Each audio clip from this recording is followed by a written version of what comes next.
Spesialis curanmor dan bongkar rumah yang meresahkan diciduk jajaran Polsek Batu Raja Timur, Sumatera Selatan.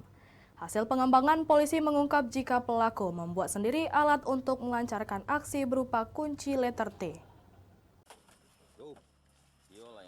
Jajaran Tim Opsnal Polsek Batu Raja Timur Ogan Komering Ulu menangkap 2 dari 3 terduga pelaku spesialis curanmor dan bongkar rumah yang meresahkan warga selama ini. Kedua pelaku ditangkap di tempat berbeda. Dari hasil penyelidikan, pelaku bernama Indrawan alias Sain dan Zarman alias Man melakukan aksinya sejak tahun 2023 hingga saat ini. Modus pelaku sebelum melancarkan aksinya telah melakukan berbagai persiapan, salah satunya membuat sendiri peralatan yang digunakan beraksi seperti kunci T dan gerinda. Sejauh ini polisi mengungkap telah ada 3 laporan yang terindikasi mulai dari bongkar rumah hingga curanmor, salah satunya sepeda motor korban yang hendak memancing. Kendaraan yang mungkin bisa mereka ambil, mereka langsung melakukan kejahatan untuk mengambil sepeda motor. Terus untuk LP yang satunya, kebetulan LP yang satu ini adalah LP yang berada di Polres Oku.